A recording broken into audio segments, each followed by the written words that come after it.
Hey everyone, today we're looking into some of the strangest stories behind the killer's cosmetics in Dead by Daylight. Trapper, Hack-O-Lantern. What horrific thing did Trapper do to end up like this? Well, it's sort of lacking a lot of context, but it essentially sounds like Evan decided to run into a pumpkin patch and hack it to bits with a machete, then stealing one of the pumpkins to later craft into a mask. Very normal guy. Wraith, the Golden Ox. Wraith has a number of cosmetics where his body twists and changes due to various memories. A particularly odd one though is this one, which describes Philip killing an ox farmer in order to survive, transforming his body into this golden half-ox, half-human, with this transformation said to be incredibly painful. What's weirder is we don't actually learn why Philip needed to kill the ox farmer either, nor does this event really align with anything in his lore. So why and when did this even happen? Billy the Milkman. This outfit tells the story of Billy feeling envious of how free the Milkman was, so much so that when he got free, he seemingly killed him too, took his outfit, and even his job of doing milk rounds,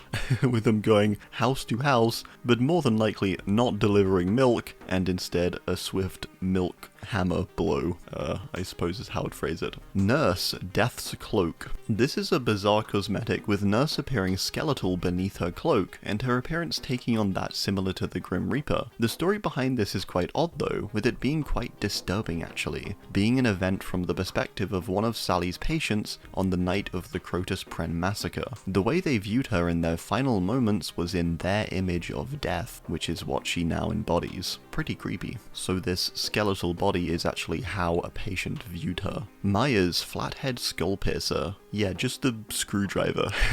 This is weirdly big, though. We can assume the story behind this is that it's actually the same one he got from the mechanic who he took the jumpsuit from. I just think it's so bizarre that it's so long, and I don't know. It's strange, right? I feel like they elongated it just to make it so it fits into the correct sizing of the knife. I don't know, it's strange to me. Hag, Fetid Bloom. This is a weirdly beautiful cosmetic, with it being from a universe where Lisa was left to die in the swamp, but before she could, a plant of some kind attached to her, together forming a symbiosis. With her strength regained, she was able to then live on, almost like an alternate version of the entity stepping in. A plant instead merging with her saves her in this universe, instead of the entity. It's sort of interesting to think about all the different universes there could be, where the killer's stories are different, where, you know, some other occurrence happens instead of the entity. Doctor, Resident Infestation. This outfit is strange simply for the fact that it's one of Doctor's weirdest experiments, which says a lot. Insect breeding, of which he did beneath his own skin, planting bug eggs in there, described as one of the worst pains Doctor has ever felt, to put that into perspective. Bubba Old Lady.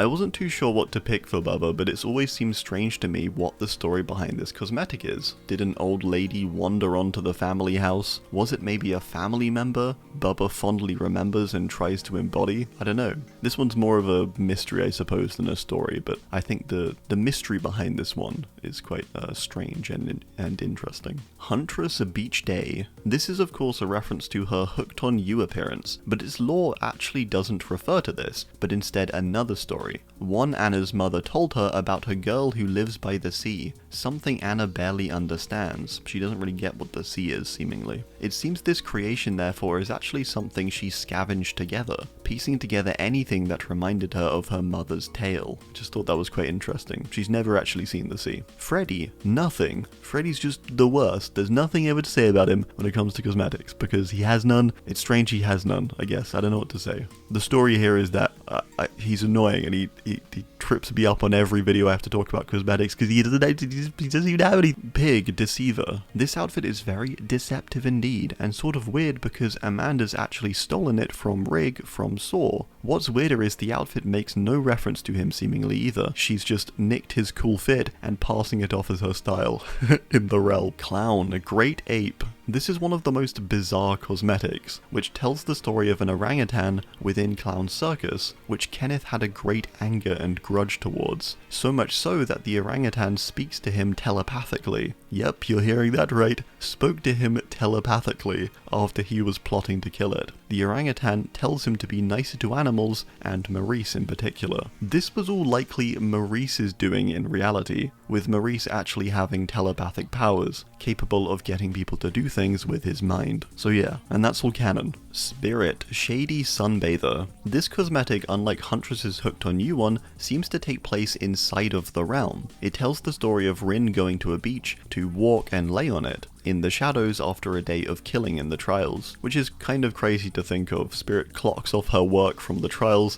and goes for a nice relaxing stroll across the beach. She's also seemingly scared of the sun, which was interesting, almost like it may affect her in a similar way to how flashlights do. Like, she doesn't want to see the sun. She's been having flashlights shone in her face all day. Legion, Silent Hill Bunnies. These cosmetics are actually just that for Legion. They aren't the bunnies from Silent Hill, but instead just outfits of them given to the Legion members. These appear to them after a gaping hole from an ancient lost realm opens up and they're dumped at the Legion's feet. That's like the whole story. They just get like tossed at their feet. Plague Cat Prediction. This outfit is really odd, with it telling the story of a furless cat knocking over Adiris' sensor mid-prayer. She tries to grab the cat, but it runs away, and Adiris inhales more of the sensor's smoke. It sort of implies that this might have affected her, causing her to see herself transform into a hairless cat person due to the incense fumes. I don't know, maybe I'm reading that wrong, but I think that's what it infers. Ghostface. Wassup, Ghostface?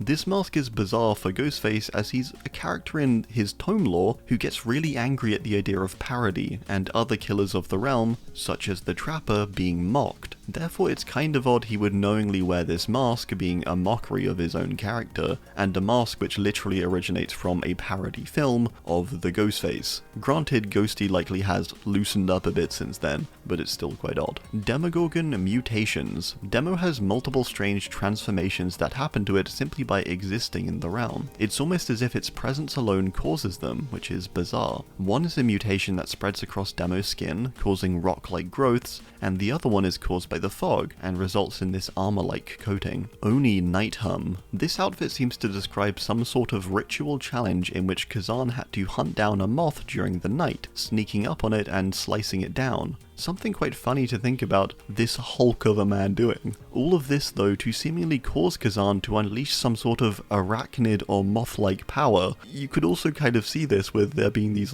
sort of mothy or spidery claws breaking free from his chest in the cosmetic. So it's like this ritual to unlock these strange powers. I'm not sure what's happening here, but it's pretty crazy. Deathslinger, the Oxen Bounty. This outfit is just super odd, as it's a strange outfit Caleb collects one day when bounty hunting, and decides to take it for himself. What's weirder though is that these seem to be the entity's markings potentially on the cosmetic, meaning Caleb possibly hunted down an entity-seeking person of some kind, or potentially a Black Veil member, although a little colourful for them I think. It's bizarre. What this outfit is meant to be and who it could be really from are pretty interesting, but also very mysterious. Pyramid Head, Pyramid Blight. This one is weird just due to how it gives us insight into how the blight is affecting him mostly, said to cause a vile mass of fetid secretions within his entrails. It means he might be so tough that the blight is only really able to affect him internally, which is strange, but hey, it's the blight I suppose. It works in very strange ways. Blight Past Resurgence. This outfit is really odd, with it describing Talbot investigating a bleed or an overlap. He's roaming around when he sees a figure who then screams at him. He wonders how long it's been there for before it collapses to the ground. The cosmetic's name is Past Resurgence could also suggest this is some kind of past version of Talbot or the Blight himself, another universe version trapped within some kind of entity prison, much like our Talbot was before escaping the void. Twins, Hikizuri's Dark Past. This one is just quite strange, as it's the only cosmetic or instance in the game when you can technically have 3 characters present in one cosmetic or character. The story behind this is that Charlotte and her mother were hiding in a cabin in the woods during the night, and they heard something beneath the floorboards. Charlotte wakes her mother and she hears it too, and they decide to flee. As they're running in the woods at night, they look back to see lots of ghostly figures emerging from the cabin. One of these presumably now attached to Charlotte's back. So that's pretty weird, right? Trickster, Murderous Cat. This outfit is one that manifested due to a memory of Ji-woon sharing a video of a cat fight on social media. This is assumed to be a mistake and for Ji-woon to have been hacked, and it's an eerily close moment of him being exposed. The strange part of this though is just that it manifests into this, a memory so core likely due to the closeness of his exposure that he transforms into a literal cat in the realm, which is just quite funny. Nemesis blighted Nemesis. This one is strange as it seemingly alters Nemesis's sight to no longer come out of his eyes, but instead his shoulder. We can see that his eyes are actually completely covered due to his skin growing across his face. It's replaced by an eye growing on his shoulder, which is presumably what he actually uses in trial to see when using this outfit. The story behind this simply being that the Blight injected the Nemesis with the serum, transforming his body. Pinhead, the Hell Priest. This one is strange for the simple fact that it's a full outfit but only contains a body piece, with there being absolutely no variant hook or headpiece that goes with it. Kind of bizarre. A real-life strange story behind this one perhaps, and not so much a lore thing. But why is this? Artist Frumious Jabberwock. The Jabberwock is a creature that seems to be a product of artist's ink eggs she creates, combined with some of Trickster's magic. We can see that the Jabberwock is some kind of newborn creature, with it still having cracked eggshell across it.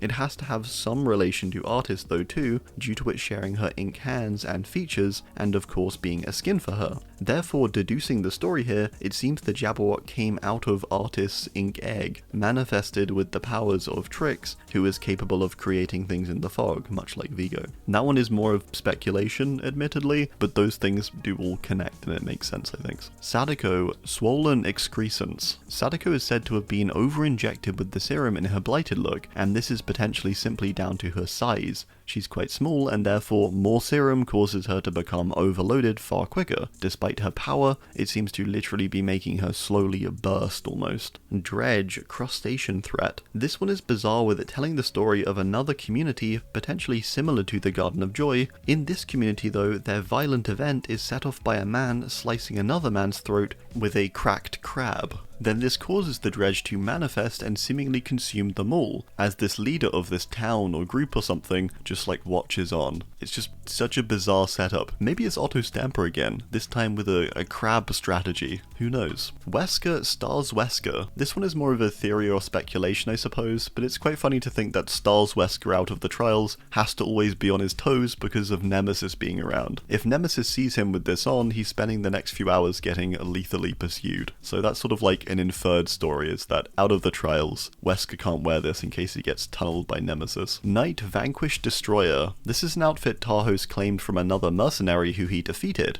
The mercenary had gotten this strange mask from the corpse of a general he had defeated, with it being a death mask. I'm not sure how exactly he's seeing out of this, but I thought that was sort of a strange story how this general's face essentially is just passed from person to person as each is defeated in a line.